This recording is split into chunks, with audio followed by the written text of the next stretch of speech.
Hi, my name is Tim, and in this video I'm going to guide you through the proper procedure for diagnosing a faulty thermostat on the heat pump simulator.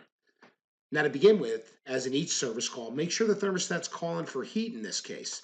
So we're going to click on the system selector switch, which will turn it to the heat position.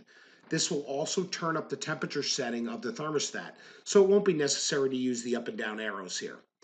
After each step, refer to the procedure guide at the top of the page. So we're going to click OK now that we've set it to heat. Our next step is to take an inventory of which electrical loads are running. And we're going to begin at the indoor fan motor. So we're going to remove the cover, click OK, and we can see here that the indoor fan motor is not operating. These arrows would be spinning if in fact it was running. So we're going to click No in the procedure guide, and now we're going to proceed to the outdoor unit. And we can see here that it appears that neither the compressor nor the outdoor fan are running. But let's remove the cover just to make sure. Click OK. And again, is the outdoor fan motor running? Well, no, it's definitely not running. So we can click No. And our compressor is also not running. Again, you can use the clamp on ammeter to determine if the compressor is running, especially if you can't hear it.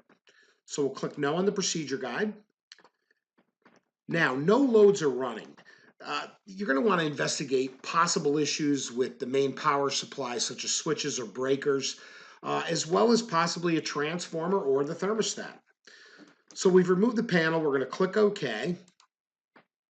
And we're going to take some voltage checks. Now, before I do that, let's take a look at what components would actually turn off all three loads, or what component malfunctions would do this. So I'm going to begin in the high voltage diagram or the line voltage diagram, and we can see all our loads here.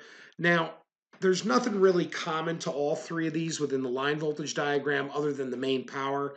But if we look at the low voltage diagram, we can see that all three of the relay coils, the auxiliary heat relay coil, the fan relay coil, as well as the contactor, are all served by the thermostat. And the thermostat is supplied with 24 volts from the transformer, and of course the transformer gets main power to it. So we have either a main power fault here, a faulty transformer, or a faulty thermostat, and that's the extent of it.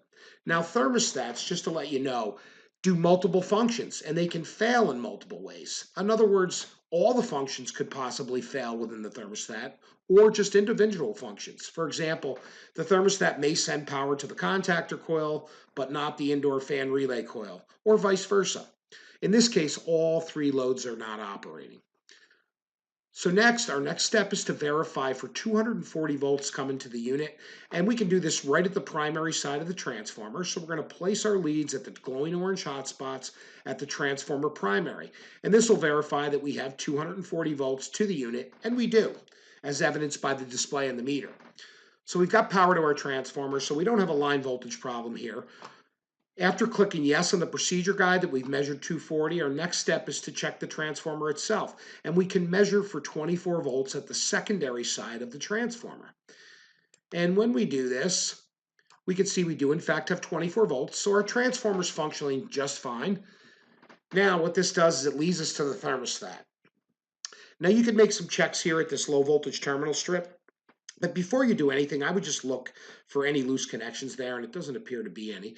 So we're going to click yes on the procedure guide that we've measured 24 volts, and we're going to remove the cover from the thermostat. We're going to just click open, and we're going to make sure we don't have any loose connections there at the thermostat, and it doesn't appear that there are any.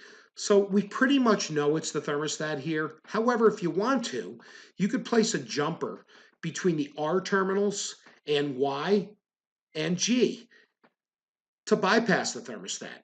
And again, if you do that and the thermostat's faulty, all the loads are going to come on at that point, and that's just further verification that the thermostat is faulty. But we already know that because we've eliminated the other possible causes of the malfunction. So we're going to click No Loose Connections, and we're simply going to replace the thermostat. Click on the thermostat, click Replace on the menu, and this solves our problem. Now, before leaving the job, make sure you verify one full cycle of operation of the unit, making sure everything is functioning properly, and pull the filter. Make sure it's clean. If it's dirty, replace it. That gives a little added value to the customer. We're going to click OK on the procedure guide, and we're going to go up to the residence and just verify that warm air is being delivered. And we can see by the red graphic here that, in fact, we do have warm air coming out of the register. So we've solved the problem. Now, if you're confused on any of the steps that we just took, simply click the top left icon and you can review each step in the troubleshooting procedure. Good luck on all your future service calls, and I'll see you back here soon. Thanks for watching. Do you want to try 3D simulations and VR HVAC training yourself? Then visit interplaylearning.com to start a free trial today.